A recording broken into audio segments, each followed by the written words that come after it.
3 దినములు మంచినీళ్ళు ముట్టుకోకుండా అసలు మనం అంత లగ్జరీ అయిన తర్వాత ఉపాసం చేయలేదా?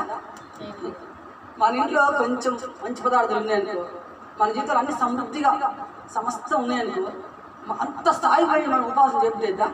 మళ్ళీ ఒక్కరోజు కాదు, ఒక్క పూట కాదు, 3 డేస్ ఒక్క మంచినీళ్ళు కానీ, చాయ్ కానీ, ఉప్మా కానీ, జ్యూసులు కానీ, నిమ్మరసం కానీ ఏది తీసుకోకుండా దేవుని సన్నిధిలో 3 రోజులు ఆయన సన్నిధిలో కన్నీరు కాచి ఆయన దగ్గర బతుకులాడుకుందంట. ఎంత బతుకులాడుకుందో దేవుని, ఎంత ఆయన పాలు పట్టుకుందో, ఎంత కన్నీరు కాచిందో, ఎంత గోజాడిందో, ఎంత ప్రసంగం నిలబడ్డదో, ఎంత మూలిగిందో దేవుని సన్నిధిలో. అప్పుడు దేవుడు ఆ ప్రార్థన విని రాజు యొక్క హృదయం మార్చి, మనసు మార్చి రాజు దగ్గరికి పోయినప్పుడు అసలు రాజు పిలవకుండా పోతే ఏమైందంటే చనిపోవాల్సిందేగా, వేరే ఆప్షన్ లేదు. భార్య అయినా కానీ రాజు పిలిస్తేనే పోవాలి, రాజు పిలవకుండా పోతే కథ చనిపోవడం వేరే ఆప్షన్ లేదు. కానీ ఇక్కడ 3 రోజులు ఉపవాసం ప్రార్థన చేసిందిగా, వెంటనే రాజు మనసు మార్చి ఇంకా ఆయన చంపలే, ఆకెళ్ళి బంగారం యొక్క ఒకటి కర్ర ఉంటుంది, బంగారం ఆకెళ్ళి పెట్టిన తర్వాత నీకేం కావాలి అని రాణి, నువ్వు అడిగితే చాలు, ఆ దేశంలో నీకు సగ భాగమైన ఇస్తా. అంత గొప్ప మాట. ఎట్లా అన్నది? అట్లా అనగలిగిందంటే ఆయన ఏదో మంచోడని కాదు, ఈయనేదో భార్య అని కాదు, ఈయనేదో మంచిదని కాదు, సొంత భార్య అని కాదు. కానీ ఇక్కడ దేవుడు 3 రోజులు ఉపాసన ప్రార్థన చేసిందిగా, దేవుడు మనసు మార్చిండు. ఆ మనసు మార్చి ఆయన ఆలోచన ఇచ్చిండు, ఈమె పట్ల మన జాలి, దయ, కనికరం కలిగేసిండు. అప్పుడు ఆ దేశంలో ఉన్న సమస్య తీరింది, ఆ దేశం అంతా కాపాడబడింది. ఒక్కరు కూడా చనిపోలేదు, ఎవరైతే చేద్దాం అనుకుంటారో వాళ్ళు చనిపోయింది. అయితే ఇక్కడ ఒక ఎస్తేరే కాదు, బైబిల్ అంతట్లో ఎవరు ఏ శ్రమ వచ్చినా వెంటనే పాజిటివ్ ప్రేయర్ ఏం చేసి రమ్మంటే ఉపవాసం ఉండి ప్రార్థన చేసి, ఎవరైనా సరే, దానియేలైనా ఎవరైనా పెద్ద ప్రమాదం వచ్చిందంటే, భయంకరమైన సమస్య వచ్చిందంటే, ఒక అసాధ్యమైన సమస్య వచ్చిందంటే మన జీవితంలో మనకి ఇవన్నీ మనకి ఏంటంటే మనకి ఇది చూసి మనం నేర్చుకుని ఆ విధంగా చేయాలని పెట్టింది దేవుడు. మనం చదువుకొని విని దేవుడు అంత గొప్పోడు, ఇంత గొప్పోడని, దేవుడు అంత గొప్పోడే, అది ఓకే.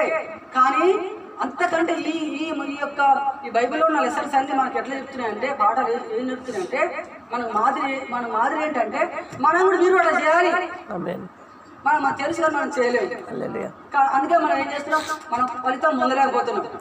నేను సైతం మనం అందుకే ఎందుకు ఎదగలేకపోతున్నాం, ఆత్మీయంగా ఎందుకు ఎదగలేకపోతున్నాం, మన ఇంట్లో సమస్యలు ఎందుకు పోవట్లేదు, అన్ని విషయాలలో మనం ఎందుకు అభివృద్ధి పొందలేకపోతున్నాం, ఎక్కడున్న సమస్యలు అట్నే ఉంటున్నాయి.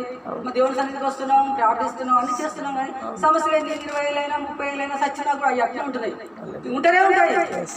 నా సమస్యలు ఉంటూనే ఉంటాయి. మనం ఎప్పుడైతే ఈ ప్రార్థన చేయమో చనిపోయిన దాకా కూడా దేవుడు మార్చలేడు. దేవుడు మార్చలేడు. మనం కొద్ది ప్రార్థన చేస్తే అవి ఫలితాలు రావు. ఏదో పై ప్రార్థన చేస్తే ఫలితాలు రావు, ఏదో గంట 2 గంటలు ఏదో పై చేస్తే రావు. ఈ విధంగా చేసినప్పుడే ఖచ్చితంగా పొందుకొని తీరుతాం ఫలితాలు. ఈ విధంగా చేసిన వారంతా పొందుకోరు. మన జీవితాన్ని కూడా ప్రేమైన జరిపెట్టారు. మన జీవితంలో కొన్నిసార్లు ఈ విధంగా చేసిన మనం పొందుకోలేదా? శ్రద్ధ కలిగి, పట్టుదల కలిగి, కన్నీరు కాల్చి, నిజంగా కన్నీరు కాల్చిన రోజు కొన్నిసార్లు ఉన్నాయి. అప్పుడు ఖచ్చితంగా ఫలితం పొందుకున్నాం. కానీ ఎప్పుడైతే మనం పై ప్రార్థన చేసినామో ఆ విధంగా ప్రార్థన పొందుకోలే. మనం ఏదో ఇస్తాడు దేవుడు అనుకుంటాం. కానీ ఈ విధంగా వాళ్ళే అంత చేసిరండి. ఎస్తేరు, దానియేలు, యోనా వాళ్ళు, ఇంకెంతో మంది భక్తులు, నెహెమ్యా, వారే అంత కన్నీరు కాచి, అంత మొరపెట్టి, అంత తగ్గించుకొని ప్రార్థన చేస్తే దేవుడు వారికి వరైనాడు. మనం కూడా అట్లా చేయడంత వరకు మన ప్రార్థన ఈనాడు సమాధానం రాదు, అంత చుట్టుదే. 2 రోజులు చేసి చచ్చిపోయినాక ఇంతే. ఇక చాలా మంది ఇంటే సచ్చిదా జీవిస్తున్నారు, పై ప్రార్థన చేస్తూ చచ్చిపోతారు తప్ప వాళ్ళు ఎదుగుదల లేదు. మనకు కూడా ఉండదు. ఇక ఆయన సచ్చినాగా చేసినాం. ఈ విధంగా చేస్తేనే ఫలితం పొందుతాం. అయితే ఇంకోసారి దేవుడు ఏమన్నాడంటే, తగ్గింపు ఎవరైతే తగ్గించుకొని ఆయన సన్నిధిలో మొరపెట్టి మన పాపాలు ఒప్పుకుంటుందంట, మన దేశాన్ని స్వస్థపరుస్తారంట. మనల్ని కాదు, మన దేశాన్ని ఎప్పుడు తగ్గించుకుంటాం. ఇందులో మనం ఎన్నోసార్లు మన తగ్గింపు ఎంత ఉందండి దేవునితో పోల్చుకుంటే, మన తగ్గింపు ఎంత ఉంది దేవునితో ఒకసారి మనం పోల్చుకున్నామంటే మన తగ్గింపుని. ఎంత శక్తి గల దేవుడు, ఎంత గొప్ప దేవుడు, సృష్టికర్త ఆయన ఎంత తగ్గించుకుంటూ మనం తగ్గించుకుంటున్నాం. మనం కొద్ది తగ్గించుకునే ఎంతో ఫీల్ అవుతున్నాం. మనం ఎంతో తగ్గించుకున్నాడు, మనం కొద్దిగా తగ్గించుకునే ఎంతో ఫీల్ అవుతున్నాం మనం. కానీ మనం తగ్గించుకోవాల్సింది ఎప్పుడైతే మనం తగ్గించుకుంటామో అప్పుడే మనం హెచ్చింపబడతా ఉంటాం. తగ్గించుకోకపోతే మనం హెచ్చించబడాలంటే ఒకటే మార్గం, ఒకటే సూత్రం, వేరొక సూత్రం లేదుగా. దేవుడు చెప్పిన ఈ సూత్రాన్ని తగ్గించుకోవడం ఒక విషయంలో కాదు, ప్రతి విషయంలో పూర్తి స్థాయి నేల మట్టుకు 0 స్థాయిలో ఉండాలి మన తగ్గింపు. అప్పుడే ఎప్పుడే మన తగ్గింపు మన దేవుని చూడాలి.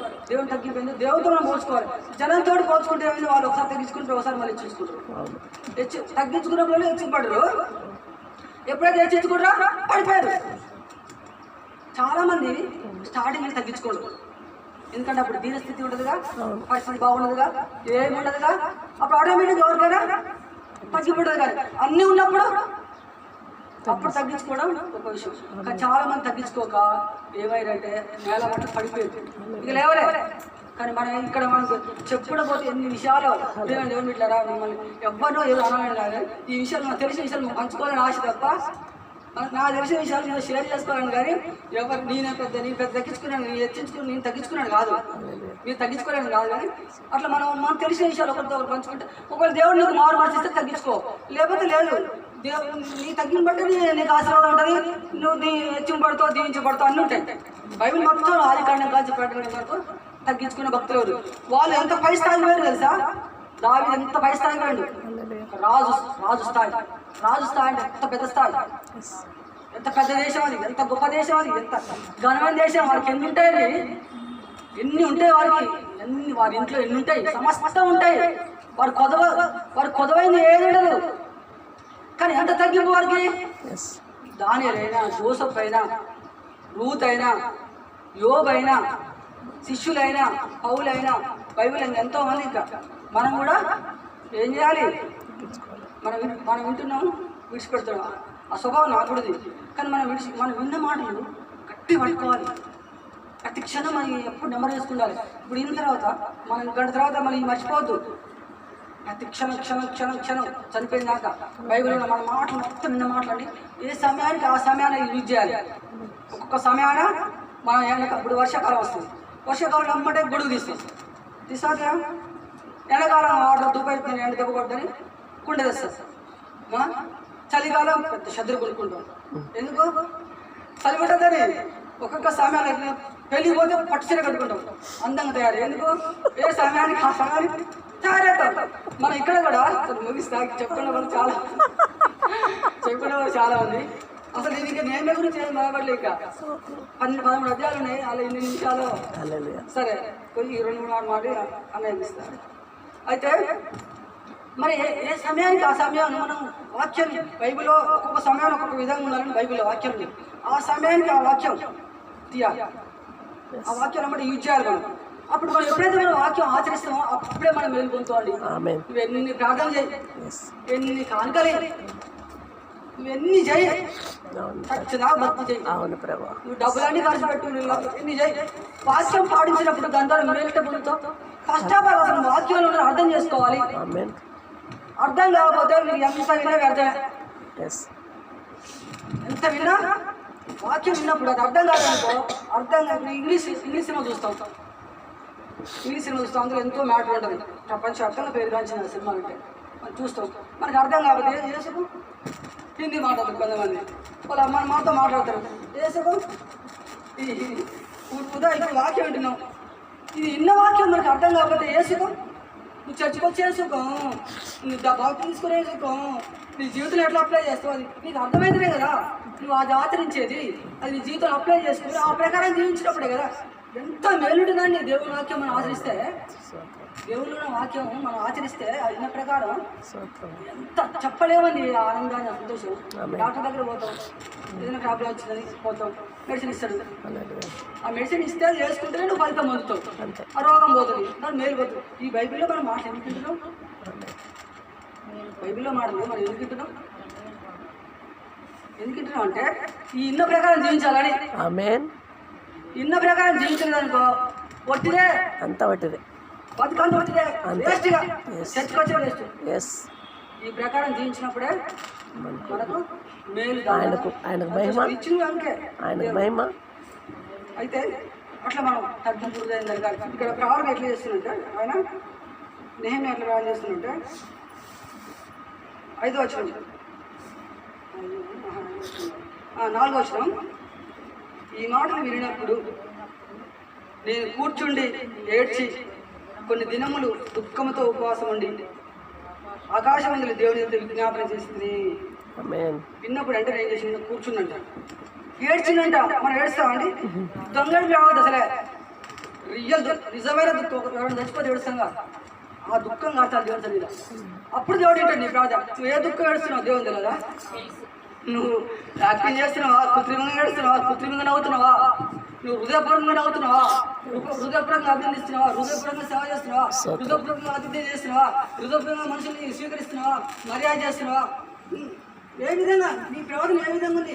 నీ అంతరంగా ఎరిగిన దేవుని తెలియదా? అయితే ఈ డూప్లికేట్ వల్ల ఉపయోగం లేదు. ఒరిజినల్ వల్ల నిజంగా ఒక వ్యక్తిని చూసి హృదయపూర్వకంగా అయితే ఎంత ఆనందం ఉంటుంది. అతను సంతోషంగా ఉంటాడు. ఎదురు వ్యక్తి చాలా చెప్పలేనంత ఆనందం. ఆ రోజు కావాల్సిన శక్తి అంతా పొందుకుంటాడు. వ్యక్తిని చూసి మనం హృదయపూర్వకంగా నమ్మితే, అని మనం హక్కు చేసుకుంటే ఆమెకు ఆ రోజు కావాల్సిన శక్తి అంతా వస్తుంది. అంత బలం ఉంటుంది. అదే ఇక్కడ కావాలని యాక్టింగ్ అయినా అనుకో, దాంట్లో పవర్ ఉండదు యాక్టింగ్లో. కానీ దేవుడికి కావాల్సింది ఏంటంటే యథార్థం. అందుకని దేవుడు ఎప్పుడు బైబిల్ మొత్తం ఏముంటుంది? యథార్థవంతుల ప్రార్థన, నీతిమంతుల ప్రార్థన ఆయనకి ఇష్టం అంట. అసలు ఆయనకు ఆనందం అంట. యథార్థవంతుల ప్రార్థన చేస్తే ఆయన సంతోషపడతాడంట, ఇష్టపడతాడంట, ఆనందపడతాడు. దేవుడే ఆనందపడతాడంట. యథార్థం నుండి యథార్థంగా మనం ఏం చేసినా యథార్థంగా మనం కలిసి అనేది ముడుగురు రైతు ఇక్కడ ఏం చేసిందంట? ఏడ్చి కొన్ని దినములు, ఒకరోజు 2 రోజులు కాదంట, కొన్ని దినాలు ఏడ్చిందంట దేవుని సన్నిధిలో. ఎందుకు? మా దేశం అంతా చెడిపోయింది, చాలా మంది పట్టబడ్డారు. మన ఊరు ఉందండి, మన ఊరిలో మీరు మన సురకాటలు అంటున్నాం. మీరు మీ సొంత ఊరిలో ఆ పట్టణం అంతా నాశనమైంది, చుట్టూ ఇల్లు కాలిపోయినాయి, ఎంతోమంది ఆ ఊరు చెల్లిపోయింది, చుట్టూ పారిగొడలేదు, కూలిపోయింది. అంటే మన ఊరు గురించి చేసినప్పుడు నువ్వు ఎంత బాధపడతావు? ఓ మా చుట్టాలు, మా బంధువులు, మా స్నేహితులు, మా ఊరు ఖరాబ్ అయిందా, చెడిపోయిందా, కూలిపోయిందా, కాలిపోయిందా, అందరూ ఇబ్బంది పడుతున్నారా, హింసింపబడుతురా, శ్రమ పడుతురా, దుఃఖపడుతురా అని తెలిసినప్పుడు నువ్వు తట్టుకోలేస్తావా అండి? నువ్వు ఆనందం లేస్తావా? నువ్వు ఆనందం లేస్తావా? ఎమ్మడే నా ఊరు చూడాలి. దేవా, అదే నువ్వు దేవుని నమ్మిన బిడ్డవైతే, దేవా నా గ్రామం అయ్యా చెడిపోయిందయ్యా, ఎంతో మంది శత్రువులు వచ్చి పాడు చేసిరయ్యా, ఆ ఇల్లు కాలిపోయినయ్యా అని దుఃఖపడతావు పడవా? నిజమైన దుఃఖం కలుగుతుంది నీకు. అప్పుడు నా స్నేహితులు, నా చుట్టూ నా బంధువులు పట్టబడ్డరు, తిడుతుర్రు, నిలబడరు, ఇవన్నీ నా ఇళ్ళని ఊరిపోయినాయి తెలియగానే నువ్వు దేవుడి తల్లి ఎమ్మట ఏడ్చుకుంటావు, ఉపవాసం ప్రార్థన చేసి ఎమ్మట ఏం చేస్తావు? నీ ప్రాంతాని కోసం ప్రార్థన చేస్తావు, కలిగి కాస్తావు. ఇదే నెహెమ్యాకు జరిగింది. అట్లా నెహెమ్యాకే అట్లనే యథార్థం దుఃఖం. అయితే అప్పుడు ఏమైందంటే చెప్పండి చాలా ఉంది స్టోరీ. అట్లా జరిగిన తర్వాత ఏడ్చిన తర్వాత ఏడ్చి దేవుడి తల్లి చాలా దినం, ఒకరోజు కాదు, మనం ఒక్కోసారి మన సమస్యల కోసం